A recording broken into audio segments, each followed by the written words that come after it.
नमस्कार साथियों, स्वागत है आप सभी का आपके अपने परिवार अपने YouTube channel Harish classes Bulandshahr में। कैसे हैं आप सभी? आशा करते हैं कि आप सभी अच्छे होंगे और आपकी तैयारी बहुत बेहतर तरीके से चल रही होगी। जैसा कि आपको पता है कि कंटिन्यू हमारी ज्योग्राफी की सीरीज़ चल रही है और इस ज्योग्राफी के अंतर्गत मैंने आपको भारत की प्रमुख नदियों से संबंधित चैप्टर मैंने कराए हैं और अभी भी फ़िलहाल ये बचा है कि हमने उत्तर भारत की प्रमुख नदियों को देखा। उत्तर भारत की प्रमुख नदियाँ और इसके अंतर्गत जो भी चीज़ें हमने अभी तक पढ़ी हैं, इसमें से हमने क्या क्या पढ़ लिया। उत्तर भारत की प्रमुख नदियों में हमने हिमालय नदी तंत्र के अंतर्गत हिमालय नदी तंत्र जो हमने पढ़ा, इसके अंतर्गत हमने ब्रह्मपुत्र नदी तंत्र भाग 19, यह मैंने 19वां भाग पढ़ाया है अभी आपको, 18वां भाग 18 है ब्रह्मपुत्र नदी। इससे पहले हमने गंगा नदी तंत्र पढ़ा था, गंगा नदी तंत्र, और फिर हमने उससे पहले पढ़ा था सिंधु नदी तंत्र। अब आप सोच रहे होंगे भाई इतना लंबा चैप्टर ये कैसे हो गया, इतना बड़ा चैप्टर ये कैसे हो गया। देखिए, कराने को तो मैं आपको केवल 2 ही क्लासों में पूरा कंप्लीट कर दूंगा। 4 घंटे की क्लास होगी और 4 घंटे में पूरा कंप्लीट हो जाएगा। लेकिन ऐसे पढ़ाने से भी क्या फ़ायदा जो आपकी समझ में ना आए। वरना क्लास तो ऐसी भी हो जाती है कि 20-25 मिनट की क्लास होती है और उस 20-25 मिनट में खाली सब सिंपल तरीके से आपको ये बता दिया जाता है कि ये नदी है, यहाँ से निकली है, ख़त्म कहानी, इतना ही होता है सब कुछ। लेकिन फिर क्या फ़ायदा ऐसे पढ़ने से, जो कि क्वेश्चन भी अगर आए तो उसमें से हम गलती कर आएँ। आपको पता है कि प्रायद्वीपीय नदी तंत्र से हाल ही में यूपी पुलिस में एक क्वेश्चन पूछा गया है और वो क्वेश्चन क्या है, वो था आपके नर्मदा नदी से। और नर्मदा नदी से जो क्वेश्चन पूछा था वो ये पूछा था कि नर्मदा नदी अपना जल कहाँ गिराती है, अरब सागर में गिराती है या बंगाल की खाड़ी में गिराती है। तो ये क्वेश्चन वहाँ पे पूछा गया था नदियों से संबंधित। अभी फ़िलहाल एक ही क्वेश्चन आया था और ये ज़रूरी नहीं है कि यूपी पुलिस में केवल एक ही क्वेश्चन पूछा है तो अन्य एग्ज़ाम में क्वेश्चन नहीं पूछा जाए, वहाँ पे भी क्वेश्चन पूछेगा। तो चलिए शुरू करते हैं आज की अपनी क्लास। और क्लास क्या हमारी, वो है प्रायद्वीपीय नदी तंत्र। कौन सा? प्रायद्वीपीय नदी तंत्र। तो आज की क्लास में हम पढ़ेंगे प्रायद्वीपीय नदी तंत्र। चलिए शुरू करते हैं। प्रायद्वीपीय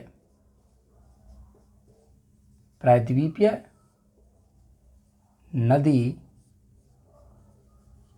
तंत्र, ठीक है। प्रायद्वीपीय नदी तंत्र होता क्या है? सबसे पहले हम प्रायद्वीपीय नदी तंत्र के बारे में जानेंगे कि प्रायद्वीपीय नदी तंत्र कहते किसे हैं। देखिए, प्रायद्वीपीय भारत से निकलने वाली नदियाँ, यानी प्रायद्वीपीय भारत की प्रमुख नदियाँ जिस क्षेत्र से अपना जल का अपवाह करती हैं या जिस क्षेत्र से अपने जल को लेकर के जाती हैं, ऐसे क्षेत्र से बहने वाली नदियाँ प्रायद्वीपीय अपवाह नदी तंत्र के अंतर्गत आती हैं। अब इनमें से बहुत सारी ऐसी नदियाँ हैं जो अपना जल प्रायद्वीपीय भारतीय वाले क्षेत्र से अपना जल गिराती हैं। ऐसे क्षेत्र को ही क्या कहते हैं? अपवाह क्षेत्र कहते हैं। अब इनमें से सबसे पहले हमें समझना होगा कि प्रायद्वीप वास्तव में है क्या, प्रायद्वीप होता क्या है, प्रायद्वीप क्या है। सबसे पहले हमें यही जानना पड़ेगा कि प्रायद्वीप वास्तव में है क्या, क्योंकि हम बार बार प्रायद्वीप हम पढ़ रहे हैं। तो प्रायद्वीप ही क्या है, पहले ये तो जानना चाहिए। देखिए, विश्व में 7 महाद्वीप हैं। कितने हैं? विश्व में 7 महाद्वीप हैं, 7 महाद्वीप। अब इन 7 महाद्वीपों की हम बात करें तो एक है आपके एशिया महाद्वीप, जो सबसे बड़ा महाद्वीप है पूरी दुनिया में, एशिया। इसके बाद दूसरे नंबर पे आता है अफ्रीका, तीसरे पे आता है उत्तरी अमेरिका, चौथे पे आता है दक्षिणी अमेरिका,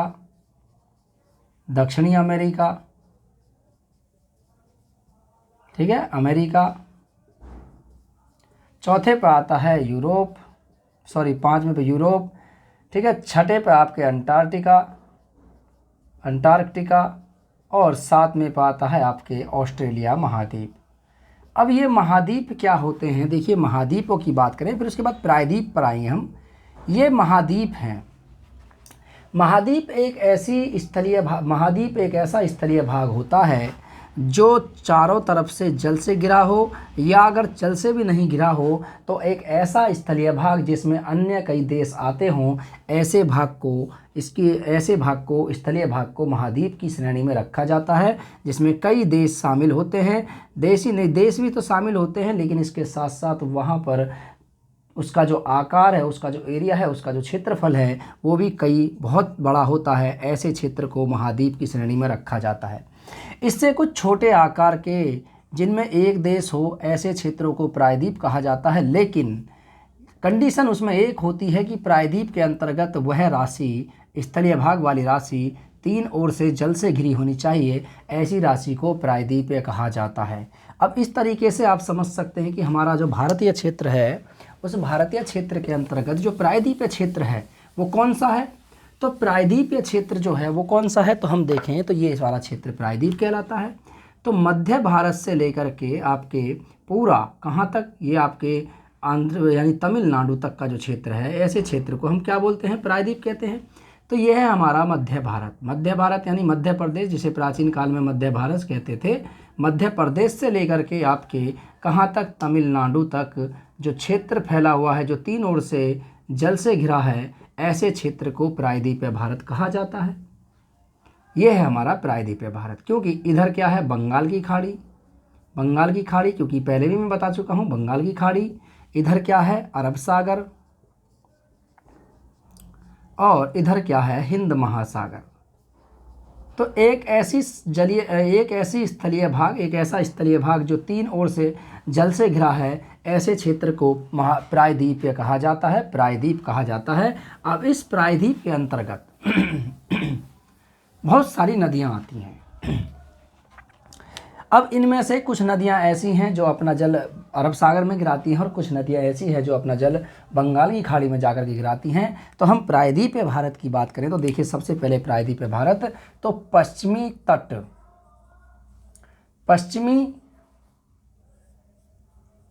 तट के समीप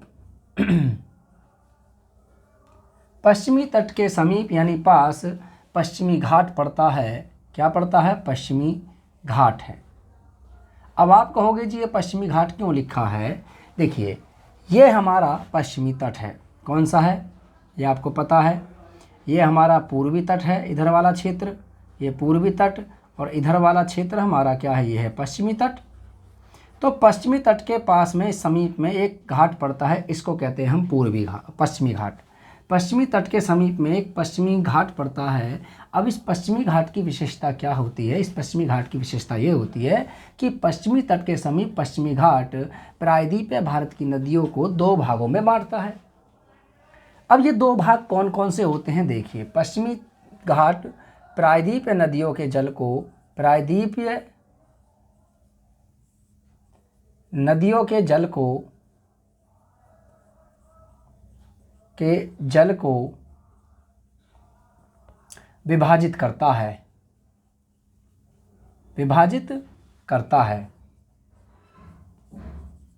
अब ये जो विभाजित करता है, ये कैसे विभाजित करता है, देखिए, इनमें से कुछ नदियां ऐसी हैं जो अपना जल कहाँ गिराती हैं, अरब सागर में, और कुछ नदियां ऐसी हैं जो अपना जल कहाँ गिराती हैं, बंगाल की खाड़ी में। तो इनमें से जो अधिकतर नदियां हैं जो अपना जल अरब सागर में गिराती हैं, जिसमें से कुछ नदियां ऐसी हैं जो अपना जल अरब सागर में गिराती हैं, और अधिकतर नदियां ऐसी हैं जो अपना जल बंगाल की खाड़ी में गिराती हैं। ऐसे जल को क्या कहा जाता है, ऐसे क्षेत्र को, जल विभाजक क्षेत्र को कहा जाता है। ठीक है, आपके प्रायद्वीपीय भारत की नदियों के जल विभाजक।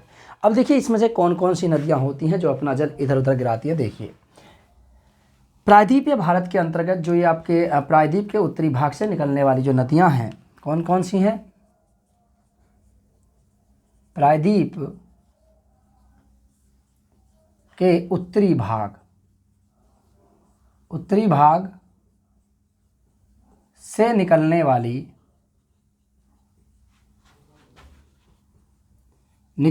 अधिकतर नदियां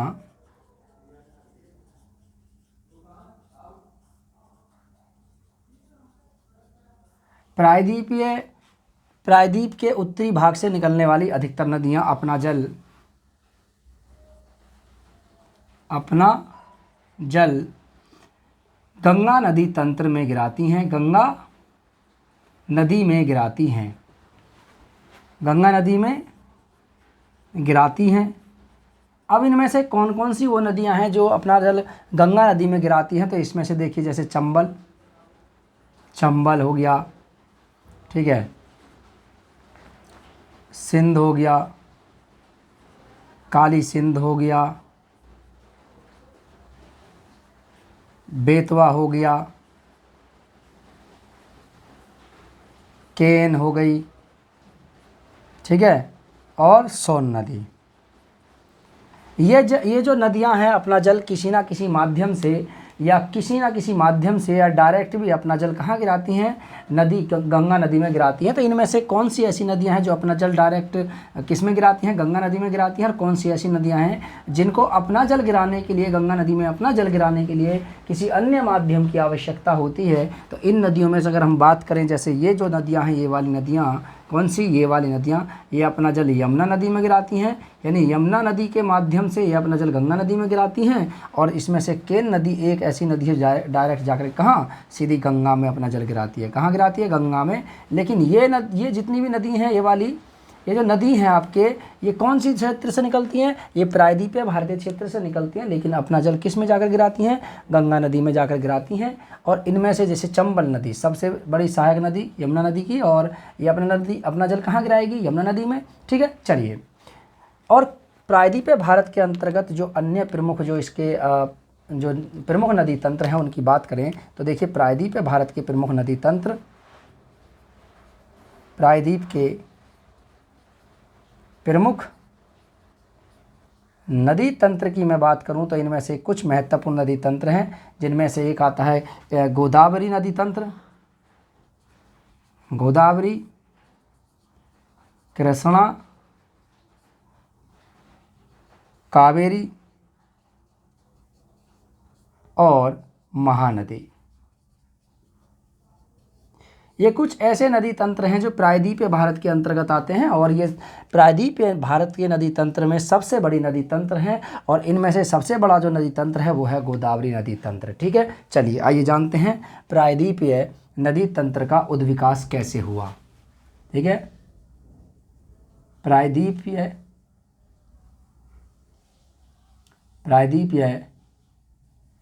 नदी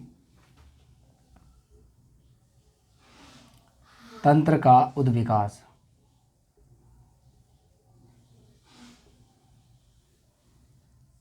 प्रायद्वीपीय नदी तंत्र का उद्विकास कैसे हुआ? देखिए, प्रायद्वीपीय नदी तंत्र के उद्विकास को लेकर के 3 भूगर्भिक घटनाएं हुई। अब 3 भूगर्भिक घटनाएं कौन कौन सी हुई? तो देखिए, इनमें से प्रायद्वीपीय नदी तंत्र के उद्विकास में 3 भूगर्भिक घटनाएं हुई, ठीक है। 3 भूगर्भिक घटना।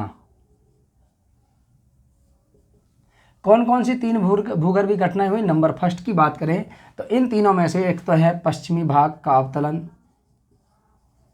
पश्चिमी, कौन सा?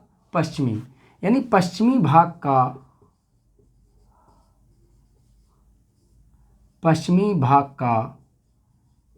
अवतलन, पश्चिमी भाग का अवतलन। दूसरा है इसके से उत्तरी भाग का अवतलन, उत्तरी भाग का अवतलन।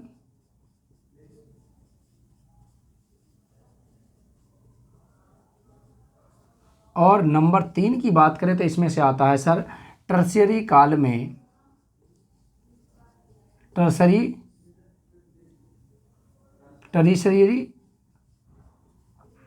काल में प्रायद्वीपीय खंड। कौन सा? प्रायद्वीपीय खंड या हम कह सकते हैं प्रायद्वीपीय खंड उत्तर पश्चिमी। कौन सा? उत्तर पश्चिमी भाग या उत्तर पश्चिमी दिशा उत्तर पश्चिमी दिशा का दक्षिण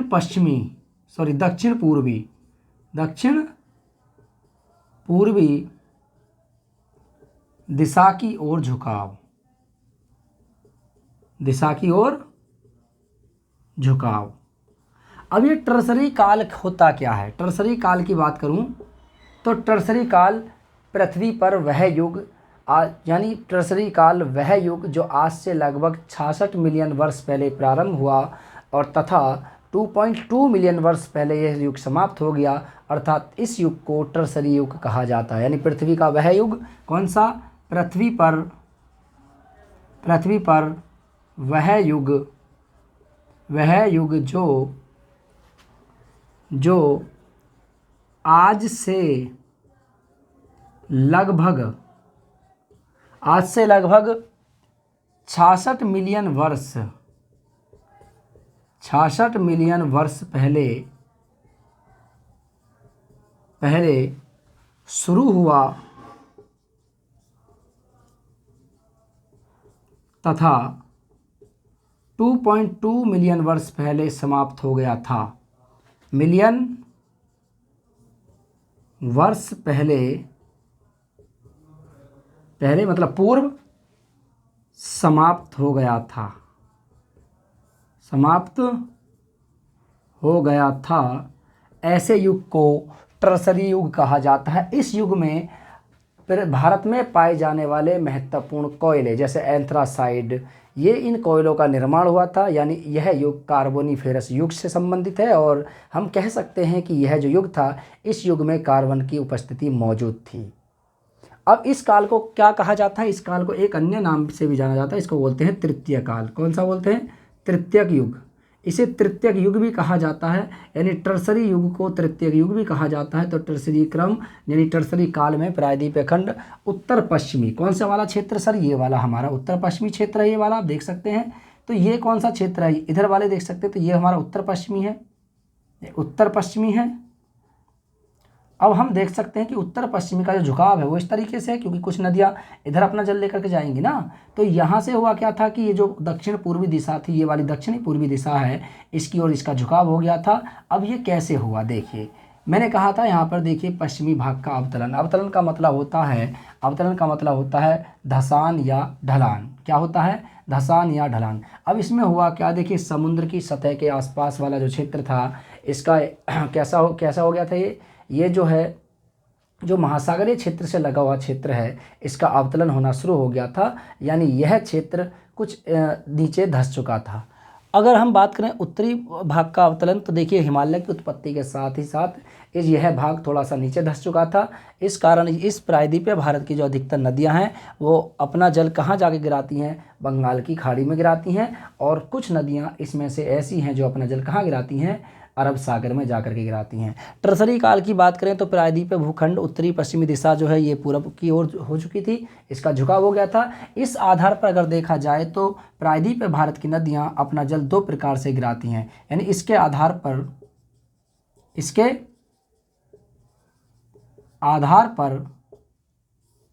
ठीक है, नदियां दो प्रकार से अपना जल गिराती हैं। एक होती हैं बंगाल की खाड़ी में गिरने वाली नदियां, बंगाल की खाड़ी में गिरने वाली नदियां,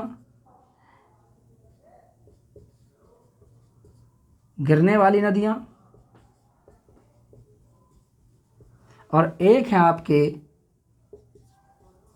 अरब सागर में गिरने वाली नदियां।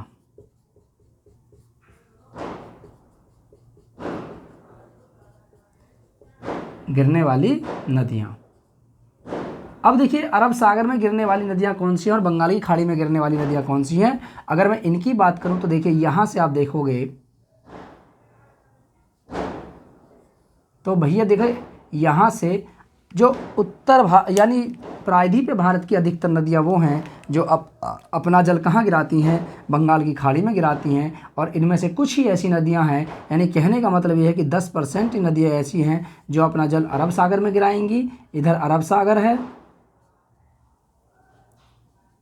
और इधर बंगाल की खाड़ी है, तो अपना जल कहाँ गिराएंगी ये नदियाँ? देखिए जैसे नर्मदा, यह है नर्मदा नदी, अपना जल कहाँ गिराएगी? अरब सागर में।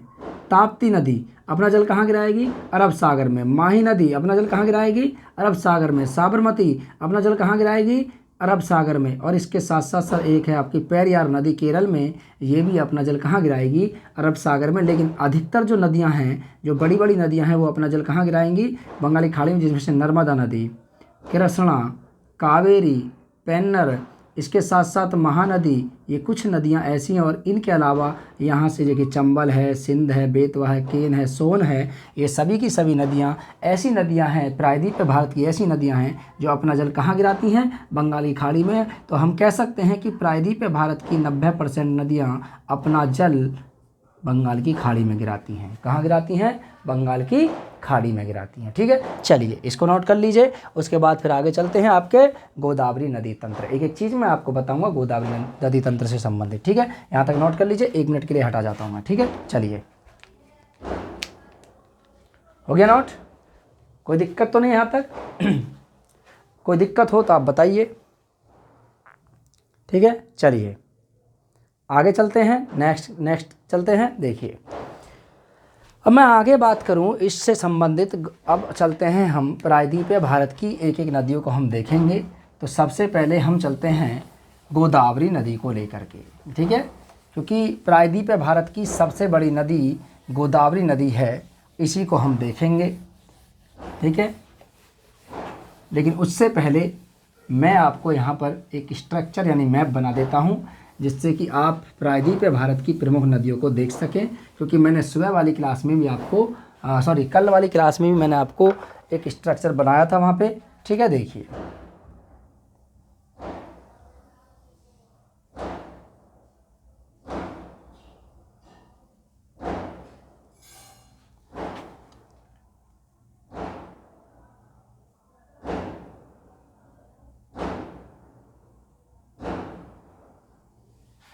ठीक है, ये प्रायद्वीप भारत है। यहाँ से कुछ नदियाँ निकल रही थीं और इनमें से देखिए, यहाँ से जैसे अमरकंटक के पठार से एक नदी निकलती है और इसका नाम है नर्मदा। और यहाँ से एक नदी और निकलती है, मैं इसको दिखा देता हूँ। यहाँ से ये नदी निकलती है, इसका नाम है सोन नदी। और एक नदी और निकलती है, इसका नाम है महानदी। ये नदी, यहाँ से 3 नदियाँ निकलती हैं अमरकंटक के पठार से, यहाँ से। ठीक है, प्रायद्वीप भारत की नदियाँ हैं। एक सतपुड़ा की रेंज से एक नदी निकलती है, इसका नाम है ताप्ती नदी। यहाँ से एक नदी निकलती है, इसका नाम है माही नदी। और इधर से एक नदी आती है, इसका नाम है साबरमती नदी। तो ये वो नदियाँ हैं जो इधर को जा रही हैं, यहाँ से अरब सागर में गिरने वाली नदियाँ। और उसके बाद जो हम आगे बात करें तो सर कुछ नदियाँ ऐसी हैं जो कहाँ गिरती हैं? बंगाल की खाड़ी में, जिनमें से देखिए ये रही बहुत एक नदी, ये रही। इसके अलावा सर यहाँ से कृष्णा नदी है, ये भी यहीं से निकलेगी। और इसके अलावा सर कावेरी नदी, ठीक है, पेन्नर नदी। ठीक है, ये नदियाँ हैं कुछ, ये नदियाँ। तो इनमें से अगर मैं बात करूँ, देखिए आपके, तो ये जो नदी है ये है आपके सोन नदी। ठीक है, महत्वपूर्ण नदी। ये है आपके महानदी, उड़ीसा वाले क्षेत्र से महानदी। ये है आपके नर्मदा, ये है तापी, ये है माही, ये है आपके सर साबरमती, यह है सर गोदावरी। और गोदावरी का नदी का ही स्ट्रक्चर आप अभी देखेंगे। गोदावरी, यह है सर कृष्णा, यह है पेन्नर, और ये है आपके कावेरी नदी। कावेरी, सबको मैंने बताया था कि कावेरी ताल से। और देखिए इधर से एक नदी निकलती है, इसका नाम है पेरियार नदी। ठीक है, चलिए, तो ये आप देख सकते हैं यहाँ पर ये कुछ ये नदी तंत्र है, प्रायद्वीपीय भारत का प्रमुख नदी तंत्र। और इसके अंतर्गत अब हम देखेंगे सबसे पहले कौन सी नदी, इसका नाम है गोदावरी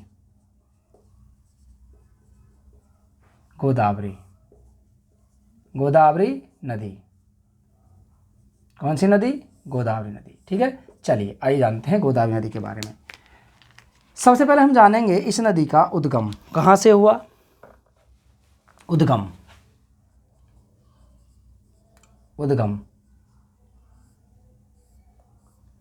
गोदावरी नदी के उद्गम की मैं बात करूं तो गोदावरी नदी का जो उद्गम हुआ है वह त्र्यंबकेश्वर। कहाँ से हुआ है सर?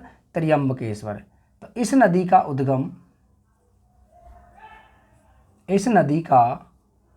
उद्गम त्र्यंबकेश्वर कहाँ से हुआ है?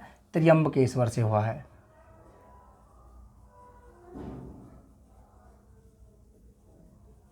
इस नदी का उद्गम त्र्यंबकेश्वर से हुआ। और त्र्यंबकेश्वर कहाँ पड़ता है, तो मैं इसकी बात करूं त्र्यंबकेश्वर की, तो देखिए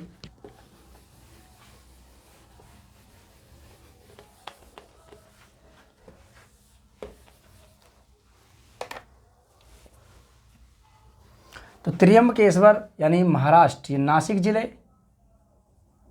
नासिक जिला, नासिक जिला महाराष्ट्र,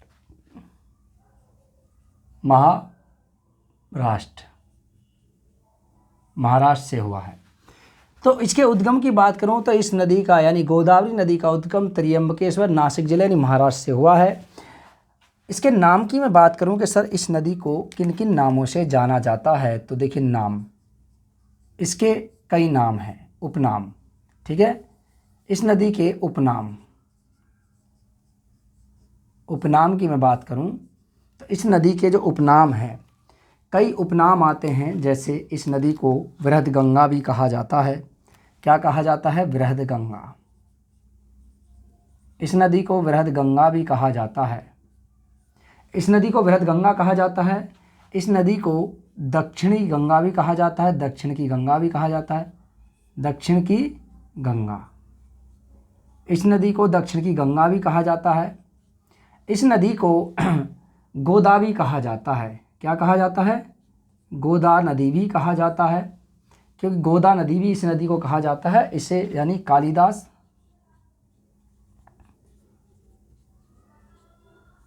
इस नदी को गोदा नदी भी कहा जाता है।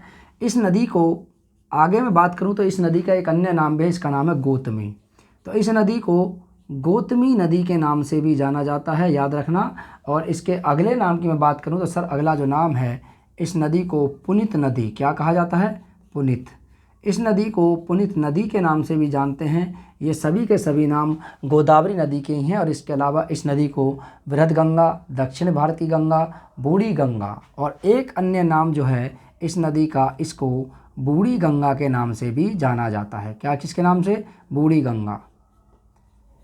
आप कहोगे जी दक्षिण भारत की जो गंगा है वो तो कावेरी है। हाँ जी बिल्कुल, वो सही है एकदम, क्योंकि कावेरी नदी को दक्षिण भारत की हम गंगा भी कहते हैं और उसे दक्षिण भारत की गंगा नदी के नाम से भी जाना जाता है। क्यों उसको दक्षिण भारत की गंगा कहा जाता है, क्योंकि दक्षिण भारत की सबसे पवित्र नदियों में से एक नदी मानी जाती है, इसलिए कावेरी नदी को दक्षिण भारत की गंगा कहते हैं। लेकिन दक्षिण भारत की जो अधिकतर नदियां हैं, उन नदियों का उद्गम उस समय हुआ जिस समय प्रायद्वीपीय पठार का निर्माण हो रहा था, प्रायद्वीपीय संरचना का निर्माण हो रहा था। क्योंकि मैंने आपसे बताया था कि प्रायद्वीपीय भारत एक गोंडवाना लैंड का हिस्सा था।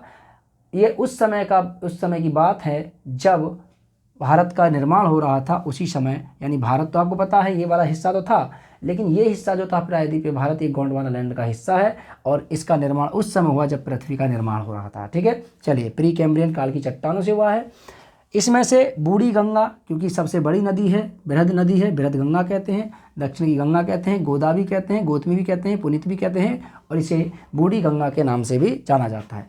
चलिए आइए जानते हैं द्रोणी राज्य।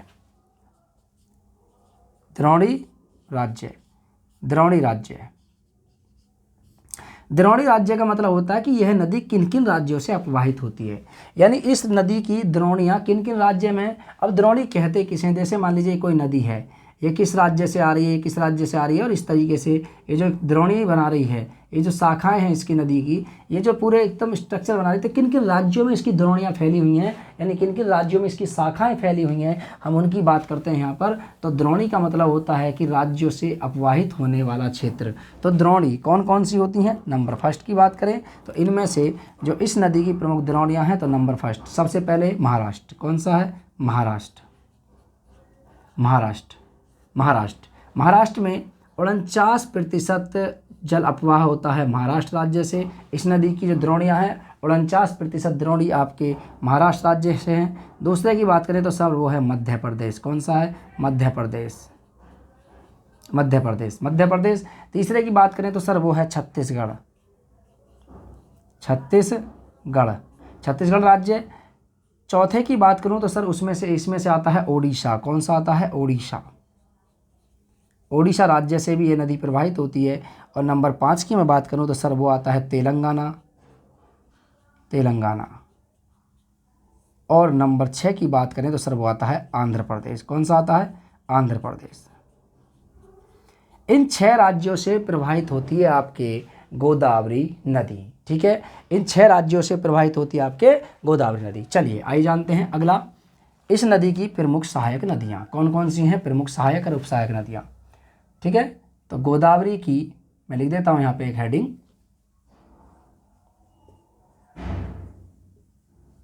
गोदावरी की प्रमुख सहायक व उपसहायक। भाई देखिए, उपसहायक तो आप जानते होंगे, उपसहायक का मतलब वो होता है कि जैसे कोई मुख्य नदी है, उस नदी में कोई उसकी एक नदी आकर के मिल रही है तो वो तो होती है उसकी सहायक। लेकिन अगर कोई तीसरी नदी इस मुख्य नदी में अपना जल ना गिराए, बल्कि उस नदी में जल गिराए जिसमें जो नदी इसमें आकर के मिल रही है, जैसे ये है हमारी गंगा, और गंगा में मिल रही है आपके यमुना, तो यमुना जो हो गई गंगा की सहायक। लेकिन जो चंबल है वो गंगा की उपसहायक नदी है। क्या है? उपसहायक।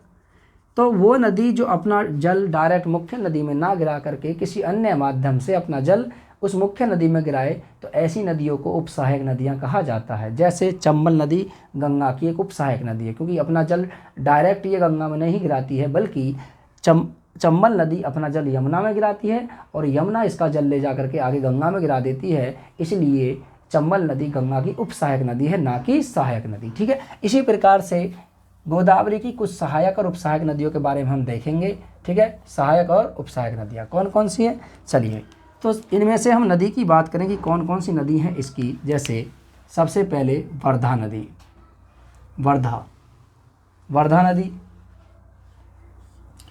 नदी। ठीक है, दूसरा आता है सर इसमें से वैनगंगा, वर्धा है, वैनगंगा है। ठीक है, इसके अलावा सर इसमें से और नदी जो है इसका नाम है मनेर है। ठीक है, मनेर है, सबरी है, मानेर या मन्नेर। ठीक है, मनेर है,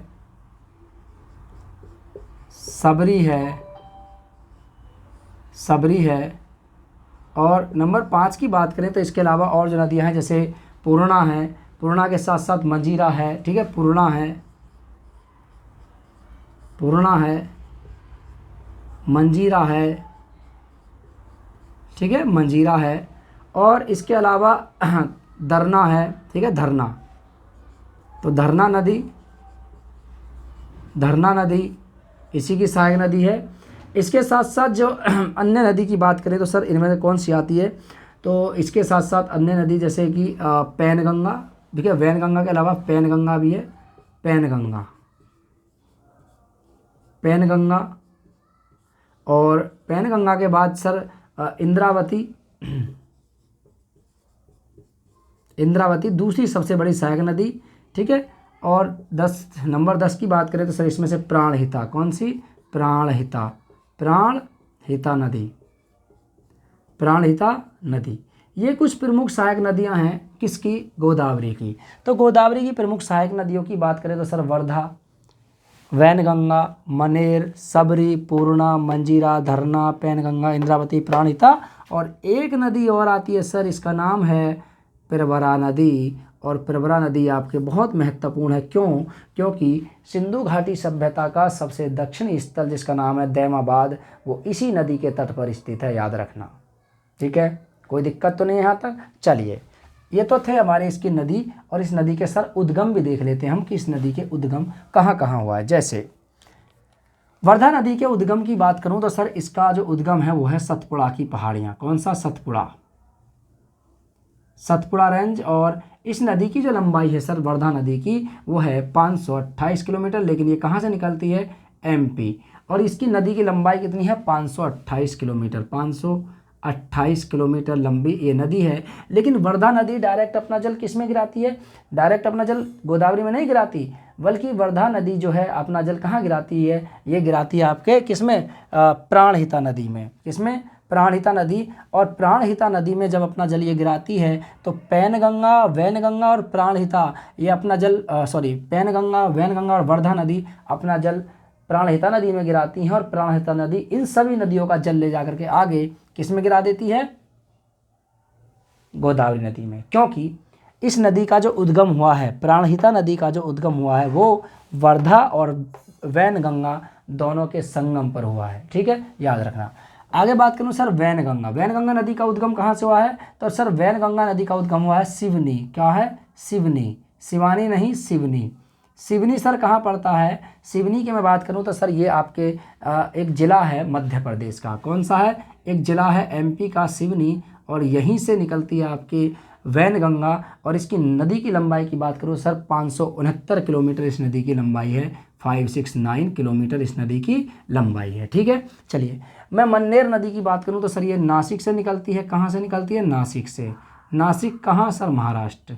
कहाँ से निकलती है सर? नासिक, महाराष्ट्र ये नदी निकलती है। ठीक है, चलिए आगे बात करें सर सबरी नदी। सबरी नदी की बात करूँ तो सर सबरी नदी ओडिशा से निकलती है। कहाँ से निकलती है सर? ओडिशा से निकलती है सबरी नदी, ओडिशा से।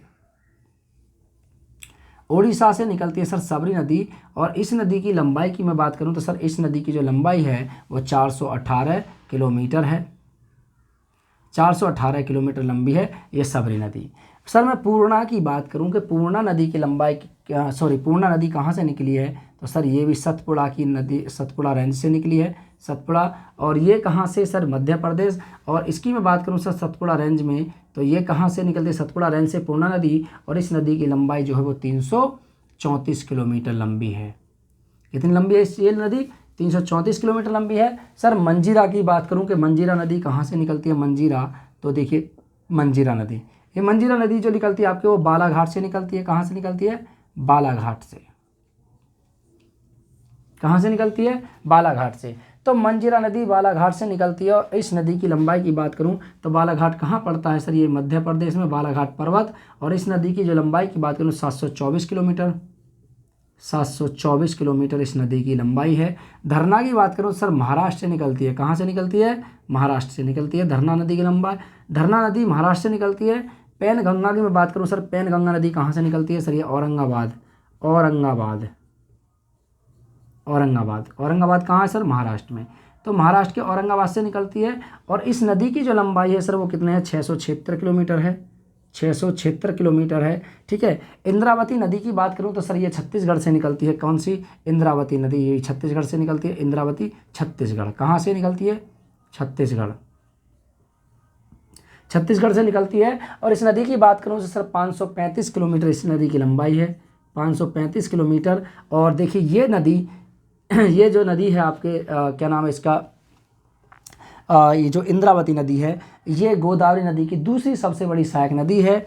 और मैं प्राणहिता की बात करूं सर, प्राणहिता नदी तो ये आपके कहाँ से ये निकलती है सर? वर्धा और वर्धा एवं वैनगंगा, वैनगंगा के संगम से, संगम से। और इस नदी की जो लंबाई है वो 113 किलोमीटर है। कितनी? 113 किलोमीटर। और प्रवरा नदी महाराष्ट्र से निकलती है। कहाँ से? महाराष्ट्र से। और यह इस नदी की एक सहायक नदी है, याद रखना। और लगभग 202 किलोमीटर इस नदी की लंबाई है। लगभग कितनी है?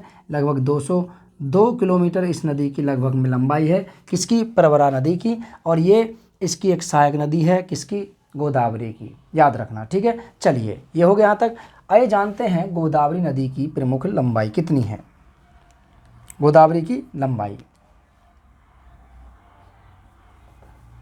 कुल लंबाई, कुल लंबाई। अगर कोई चीज़ समझ में ना आए तो आप कमेंट कर दीजिए प्लीज़, और कमेंट करके हम आपको उस चीज़ को क्लियर करेंगे 100%। देखिए अगर कोई गलती है या आपने कोई पढ़ा है, किसी और चीज़ से पढ़ा है, या आपको किसी ने कुछ पढ़ाया है तो आप उसको भी बता दीजिए कि जी यहाँ पे ऐसे पढ़ा है और आप इस तरीके से यहाँ पे पढ़ा रहे हो। तो कहीं न कहीं आपकी देखिए हो सकता है कि आपने कुछ और पढ़ा हो, क्योंकि लंबाइयों को लेकर के काफ़ी बहुत सारी समस्याएं आती हैं कि कभी कभी लंबाई की बात करें तो कहीं कुछ स्टूडेंट ऐसे होते हैं जो गूगल से देखते हैं और गूगल से देख करके लंबाइयों को चर्चा करते हैं फिर, लेकिन गूगल पे भी बहुत सारी जगह पर लंबाइयाँ अलग अलग दी जाती हैं, कहीं एक्यूरेट लंबाई नहीं दी जाती, अलग अलग लंबाइयाँ दी जाती हैं गूगल पे। तो गूगल पे ना जाएँ, गूगल पे ना देखा करें, ठीक है, याद रखना। चलिए, तो इस नदी की कुल लंबाई की बात करें सर, इस नदी की जो लंबाई है वो 1465 किलोमीटर इस नदी की कुल लंबाई है। 1465 किलोमीटर की इस नदी की कुल लंबाई है। वहीं इस नदी के अपवाह क्षेत्र की मैं बात करूं कि अपवाह क्षेत्र कितना है, अपवाह क्षेत्र, तो इस नदी का जो कुल अपवाह क्षेत्र है वह 3.1 लाख, कितनी, 3.1 लाख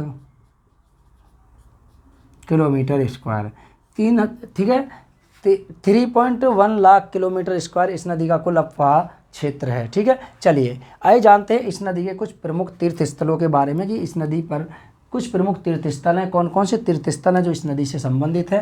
तो प्रमुख तीर्थ स्थल किस, क्या अगली हेडिंग की बात करें तो देखिए इस नदी के प्रमुख तीर्थ स्थल, प्रमुख तीर्थ स्थल कौन कौन से तीर्थ स्थल हैं। तो देखिए इस नदी के किनारे कुछ प्रमुख तीर्थ स्थल हैं। उन तीर्थ स्थलों की मैं बात करूं तो इनमें से देखिए कभी कभी पूछ भी लेता है। तो नंबर फर्स्ट की बात करें तो सर एक स्थल है इसका नासिक, कौन सा है, नासिक, महाराष्ट्र में पड़ता है। नासिक कहाँ है सर, महाराष्ट्र, महाराष्ट्र के नासिक, जहाँ से नदी निकलती है, एक प्रमुख तीर्थ स्थल है। नंबर सेकंड की बात करूं तो सर वो है त्र्यंबकेश्वर, त्र्यंबकेश्वर, त्र्यंबकेश्वर, ये भी सर कहाँ है, महाराष्ट्र में, ये भी एक प्रमुख तीर्थ स्थल है। सर तीसरे की बात करें तो सर तीसरा है आपके भद्राचलम, कौन सा है, भद्राचलम, भद्राचलम। और भद्राचलम की बात करूं तो सर ये कहाँ पड़ता है, सर ये पड़ता है आपके आंध्र प्रदेश में, कहाँ है, आंध्र प्रदेश, आंध्र प्रदेश, ये प्रमुख तीर्थ स्थल है। सर चौथे स्थल की बात करें तो सर उसका नाम है नांदेड़, ठीक है, क्या नाम है, नांदेड़, नांदेड़ आपके ये भी महाराष्ट्र में है, नांदेड़ महाराष्ट्र,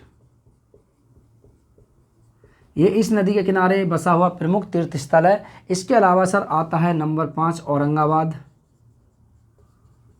औरंगाबाद, औरंगाबाद ये भी महाराष्ट्र में है, ये इस नदी के किनारे बसा हुआ प्रमुख तीर्थ स्थल है। इसके अलावा सर आता है नागपुर, नागपुर ये भी कहाँ है सर, महाराष्ट्र में, नागपुर महाराष्ट्र। इसके अलावा सर आता है निजामाबाद, कौन सा है, निजामाबाद, निजामाबाद, निजामाबाद की बात करें सर ये है आपके तेलंगाना, तेलंगाना, ये भी एक प्रमुख तीर्थ स्थल है। इसके अलावा सर एक आता है राजमुंद्री, कौन सा आता है सर, राजमुंद्री, राजमुंद्री, सर ये कहाँ पड़ता है राजमुंद्री, तो सर ये भी आंध्र प्रदेश में पड़ता है, किसमें, आंध्र प्रदेश, ये इस नदी के किनारे प्रमुख तीर्थ स्थल है आंध्र प्रदेश में। और नंबर 9 की मैं बात करूं तो सर इसमें से आता है एक का नाम है बालाघाट, क्या नाम है, बालाघाट, बालाघाट, और ये कहाँ पड़ता है सर, मध्य प्रदेश में, कहाँ है सर, मध्य प्रदेश में।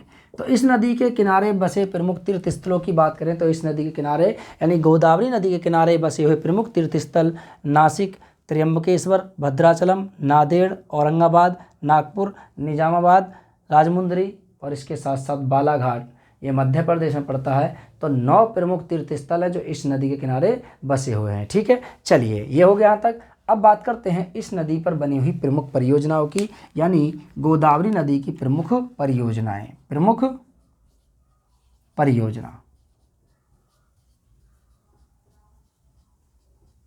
गोदावरी नदी की प्रमुख परियोजना।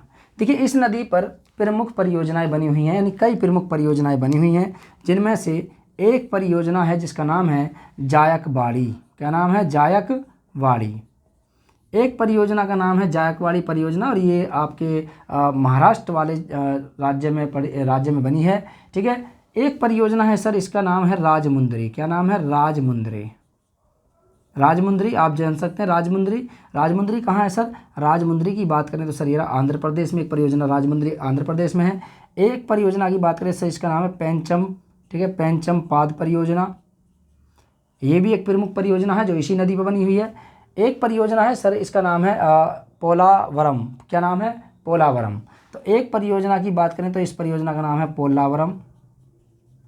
पोलावरम परियोजना। और सर एक परियोजना और बनी हुई है इसी पर, इसका नाम है कालेश्वर परियोजना। क्या नाम है? कालेश्वर परियोजना। तो इस नदी पर बनी हुई कुछ प्रमुख परियोजना है, जैसे जायकवाड़ी परियोजना, राजमुंद्री परियोजना, पेंचमपाद परियोजना, पोल्लावरम परियोजना और ये आपके कालेश्वर परियोजना। ये प्रमुख परियोजनाएं जो आपके किस नदी से जुड़ी हुई हैं? ये प्रमुख परियोजनाएं आपके गोदावरी नदी से जुड़ी हुई हैं। आगे मैं बात करूं तो सर इस नदी पर कुछ प्रमुख बांध बने हुए हैं। बांध कौन से? पोल्लावरम बांध और पेंचमपाद बांध। ये दो प्रमुख बांध बने हुए हैं। ये दो प्रमुख बांध हैं जो इसी नदी पर बने हुए बांध हैं। प्रमुख बांधों की बात करें तो इस नदी पर बने हुए प्रमुख बांध, एक का नाम है पेंचमपाद, एक का नाम है पोल्लावरम बांध। ठीक है, चलिए, तो ये था आपके गोदावरी नदी तंत्र और गोदावरी नदी तंत्र से संबंधित प्रमुख नदियाँ कौन कौन सी इसकी सहायक नदियाँ हैं। एक बार फिर से देख लेते हैं। देखिए, गोदावरी नदी उद्गम त्र्यंबकेश्वर, नासिक जिला, महाराष्ट्र से हुआ है इसका उद्गम। उपनाम की बात करें तो इसे बृहत गंगा, दक्षिण भारत की गंगा, गोदा नदी, कोतमी नदी, पुनित नदी और बूढ़ी गंगा के नाम से जाना जाता है।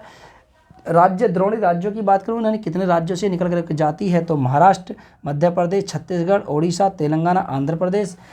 प्रमुख नदियों की बात करें, सहायक नदियाँ वर्धा, वैनगंगा, मनेर, सबरी, पूर्णा, मंजीरा, धरना, पैनगंगा, इंद्रावती, प्राणहिता, प्रवरा। लंबाई की बात करें तो 1465 किलोमीटर। अभा क्षेत्र 3.1 लाख किलोमीटर। प्रमुख तीर्थ स्थल नासिक, त्र्यंबकेश्वर, भद्राचलम, नांदेड़, औरंगाबाद, नागपुर, निजामाबाद, राजमुंद्री, बालाघाट। ये प्रमुख तीर्थ स्थल हैं जो इस नदी के किनारे बसे हुए हैं। कहाँ कहाँ हैं? ये राज्य मैंने यहाँ लिख दिए हैं। प्रमुख परियोजनाएं जायकवाड़ी परियोजना, राजमुंद्री परियोजना, पेंचमपाद परियोजना और पोल्लावरम परियोजना। इसके साथ साथ कालेश्वरम परियोजना। और इस नदी पर दो प्रमुख बांध बने हुए हैं, एक का नाम है पेंचमपाद बांध, दूसरे का नाम है पोल्लावरम बांध। ठीक है, चलिए, यहाँ तक आपकी समझ में आ गया होगा। आप इसका स्क्रीनशॉट ले लीजिए, मैं थोड़ा सा हट जाता हूँ। देखिए, चलिए, ले लिया स्क्रीनशॉट। अब चलते हैं इस नदी के स्ट्रक्चर के बारे में, कि इस नदी का स्ट्रक्चर देख लेते हैं हम कि ये जो नदी है ये वाली, ये कहाँ कहाँ है। ठीक है, चलिए,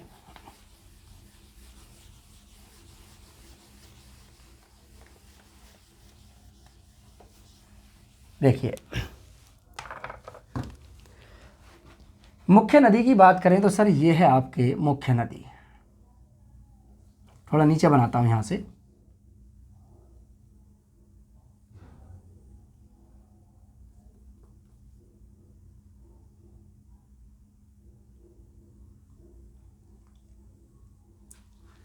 और ये यहाँ पर डेल्टा का निर्माण करती है, एस्चुरी, मतलब यहाँ पे जो बनाती है डेल्टा का निर्माण करती है नदी, और यहाँ पर बंगाल की खाड़ी में जा कर के गिर जाती है। तो ये जो मुख्य है ये यहाँ से निकलती है, यहाँ से, और इसका ही नाम है त्र्यंबकेश्वर। क्या नाम है? त्र्यंबकेश्वर। ये महाराष्ट्र में पड़ता है त्र्यंबकेश्वर, और यहाँ से नदी निकलती है आपके गोदावरी नदी। तो ये कौन सी नदी है? ये है गोदावरी नदी। इस नदी की कुछ प्रमुख सहायक नदियों की मैं बात करूँ तो सबसे पहले इधर से एक नदी आती है, इसका नाम है धरना। अभी धरना जो मैं लिखवाई थी, कहाँ गई? धरना। ठीक है, ये धरना नदी, ये रही यहाँ पे। तो ये नदी है आपके धरना नदी, महाराष्ट्र निकलती है, धरना, महाराष्ट्र। इसके अलावा सर एक नदी और है जो इसके इधर से आती है, इसका नाम है प्रवरा नदी। क्या नाम है? प्रवरा नदी। प्रवरा नदी के बाद सर एक नदी और है, इसका नाम है मूला नदी। कौन सी? मूला। अब आप कहोगे यहाँ तो मूला लिखवाई नहीं है, जो मूला है। कुछ नदियाँ ऐसी होती हैं कि जो मैंने अभी तक लिखवाई नहीं, लेकिन जो मुख्य नदी पूछी जाती है वो मैंने यहाँ लिखवा दी, लेकिन कुछ जो छूट जाती हैं उनको हम इस तरीके से लिखवा देते हैं। आप टेंशन ना लें इस चीज़ को लेकर के, ठीक है, याद रखना। तो धरना नदी, प्रवरा नदी, मूला नदी, यहाँ तक हो गया। आगे जो एक नदी आती है सर इसके यहाँ से, देखिए इस तरीके से यहाँ पर एक नदी आकर के मिलती है। ठीक है, नदी कौन सी नदी? इसका नाम है सर प्राणहिता। कौन सी है? प्राणहिता। अब प्राणहिता जो बनेगी वो कैसे बनेगी? देखिए, प्राणहिता नदी जो बनेगी वो ऐसे बनेगी, यहाँ से सर इस तरीके से, यहाँ से एक नदी निकल करके आती है। ये नदी कौन सी नदी? ये वाली नदी। और ये जो आती है इधर से, इसका नाम है वैनगंगा। कौन है? ये आपके वैनगंगा। और वैनगंगा नदी में सर एक नदी इस तरह से आती है, इसका नाम है ठीक है, वावनपड़ी नदी। ठीक है, और सर एक नदी एक ऐसे आती है और इसका नाम है सर देव नदी। कौन सी है सर? देव नदी। देव नदी। और एक नदी और है सर यहाँ पे, और इस नदी को हम जानते हैं चंदन नदी। कौन सी? चंदन नदी। और इसी तरीके से यहाँ से एक नदी आती है, इसमें से इसका नाम है पेंच नदी। कौन सी है? पेंच नदी। ये है पेंच नदी,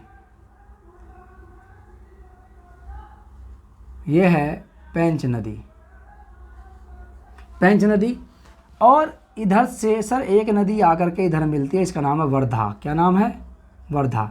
और मैंने कहा था कि वर्धा और वैनगंगा, ये जो वैनगंगा है ये वाली, और ये वर्धा नदी जो है, इन दोनों नदियों के संगम से एक नदी का उद्गम होता है, इसी का नाम है प्राणहिता। क्या नाम है? प्राणहिता। प्राणहिता नदी।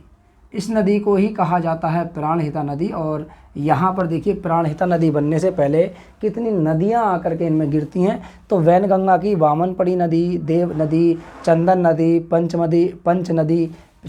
नदी, ये सभी की सभी नदियाँ ये किसकी सहायक हैं? ये सभी की सभी नदियाँ सहायक हैं आपके वैनगंगा की। वैनगंगा, पैनगंगा भी खुद एक स्वयं किसकी सहायक नदी है? वैनगंगा की सहायक नदी है। तो ये नदियाँ यहाँ पर आकर के मिलती हैं।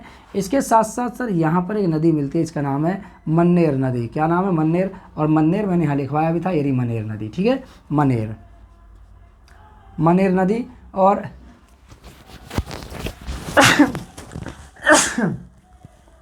मन्नेर नदी। और इस नदी के बारे में मैंने बताया भी था आपके, कहाँ से निकलती है? नासिक यानी महाराष्ट्र से निकलती है मन्नेर नदी। ये नहीं मन्नेर नदी, महाराष्ट्र नासिक से निकलती है यहाँ से। ठीक है, चलिए। इसके अलावा एक नदी इधर से आती है जो इसी में मिलती है आकर के, उसका नाम है इंद्रावती। उड़ीसा से निकलती है इंद्रावती। इंदिरावती। इंद्रावती नदी जो है वो आपके, इंद्रावती नदी, इंदिरा लिख दिया मैंने यहाँ पे। इंद्रावती नदी जो है ये छत्तीसगढ़ से निकलती है। कहाँ से? सॉरी, छत्तीसगढ़ से निकलती है, उड़ीसा बोल दिया मैंने। छत्तीसगढ़ से निकलती है, 535 किलोमीटर लंबाई में प्रवाहित होती है, और ये गोदावरी की दूसरी सबसे बड़ी सहायक नदी है। कौन सी है? दूसरी सबसे बड़ी सहायक नदी, दूसरी सबसे बड़ी सहायक नदी। और इसमें से जो पहली सबसे बड़ी सहायक नदी उसका क्या नाम है? उसका नाम है प्राणहिता। तो प्राणहिता नदी जो सबसे बड़ी सहायक नदी है, इसको कहोगे आपके 113 किलोमीटर है, लेकिन उससे पहले भी इसमें बहुत सारी नदियाँ आकर के मिलती हैं। तो ये एक ही नदी कहलाती है, प्राणहिता ही कहलाती है। तो प्राणहिता, ठीक है, इंद्रावती, और ये आपके प्रवरा, धरना, ये सभी इसकी सहायक नदियाँ हैं। ठीक है, तो लेकिन ये जो प्राणहिता नदी है, इस नदी की कुल लंबाई देखेंगे तो आप, तो मंजीरा नदी आप 528 जोड़ लीजिए, वैनगंगा 569 जोड़ लिए, 113 किलोमीटर। तो 569 और 113 कितना बैठेगा देखना जरा। 6 3 9 9 3 12 का 2, 6 7 1 8, और कितना हो गया 5 6, 682 किलोमीटर लंबाई, यानी सबसे लंबी नदी प्राणहिता नदी है, इसकी गोदावरी की सबसे बड़ी सहायक नदी। ठीक है, चलिए। इस नदी पर बनी हुई प्रमुख परियोजनाओं की मैं बात करूं तो सर एक प्रमुख परियोजना यहाँ बनी हुई है। इस परियोजना का नाम मैंने बताया था जायकवाड़ी। ठीक है, क्या नाम है इसका? जायकवाड़ी। जायकवाड़ी परियोजना एक यहाँ पे बनी हुई है। क्या है ये? परियोजना, ये जायकवाड़ी परियोजना है। और सर एक परियोजना सर यहाँ पे बनी हुई है, ये है यहाँ पर एक परियोजना, और इस परियोजना के नाम की बात करूँ तो राजमुंद्री परियोजना। कौन सी है? राजमुंद्री। ये राजमुंद्री परियोजना है, यहाँ पर बनी हुई है। इसी के अलावा सर यहाँ पर एक परियोजना बनी हुई है, इसका नाम है पेंचमपाद परियोजना।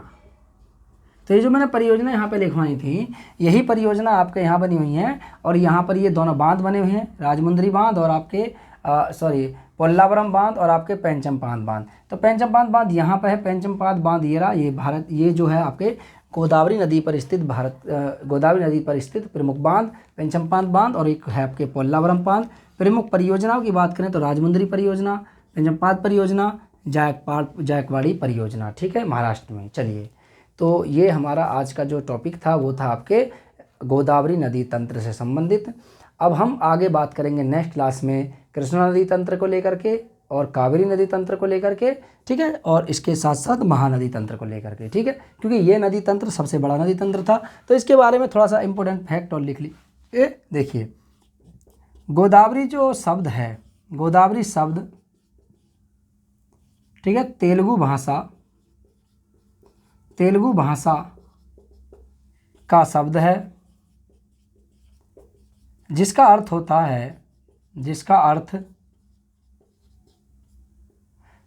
होता है मर्यादा। क्या नाम होता है? मर्यादा। तो गोदावरी शब्द जो है वो तेलुगु भाषा का शब्द है जिसका अर्थ होता है मर्यादा, याद रखना। तो यह है दक्षिण भारत की सबसे बड़ी नदी है, ठीक है। गोदावरी नदी यह दक्षिण भारत की सबसे बड़ी नदी है और यह दक्षिण भारत का सबसे बड़ा नदी तंत्र है, ठीक है। दक्षिण भारत का सबसे बड़ी नदी के साथ साथ सबसे बड़ा नदी तंत्र है, ठीक है। चलिए, आई होप कि क्लास आज आपको अच्छी लगी होगी। क्लास अगर अच्छी लगी है तो आप अपने दोस्तों के साथ इस क्लास को शेयर कर दीजिए, वीडियो को लाइक कर दीजिए। नीचे एक बटन दिख रहा होगा सब्सक्राइब का, अगर वीडियो आपको अच्छी लगे तभी आप लाइक और शेयर सब्सक्राइब करना, अगर नहीं लगे तो कोई बात नहीं, आप नहीं छोड़ देना, ठीक है सर। और देखिए, आप कॉमेडी चैनल तो आप सब्सक्राइब कर लेते होंगे आप, ठीक है, फालतू चैनल आप सब्सक्राइब कर लेते होंगे, तो आप एक मिनट सोच करके आप हमारे चैनल को भी आप लाइक सब्सक्राइब कर लीजिए, जिससे कि आपको कुछ थोड़ी बहुत जानकारी तो मिलती रहे।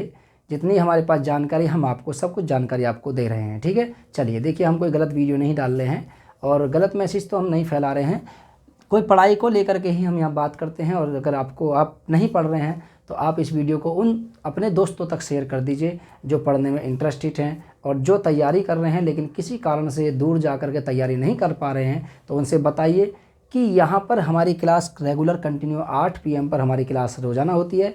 संडे स्पेशल होता है तो इसलिए संडे में हम हिस्ट्री की क्लास डालते हैं। और इस बार संडे जो होगा, 3 तारीख का जो संडे होगा, इस बार हम उसमें 2.5-3 घंटे की लगातार हिस्ट्री की क्लास चलाएंगे। तो जो स्टूडेंट इच्छुक हैं हिस्ट्री की क्लास पढ़ने में, बेसिक से मैं एकदम बेसिक से एकदम पढ़ा रहा हूं और आप वहां जाकर के हमारी क्लास ज्वाइन कर लीजिए, ठीक है। और इन क्लासों को भी देखिए, ये क्लास भी 8 बजे आएगी और वो क्लास भी आपको संडे में 8 बजे ही आपको मिलेगी, ठीक है। चलिए, तो इतना ही कहना था आपसे, आज की क्लास इतनी है। फिर मिलेंगे आपसे नेक्स्ट क्लास में, तब तक के लिए हमें आज्ञा दीजिए। नमस्कार, जय हिंद और जय भारत। नमस्ते। चलिए।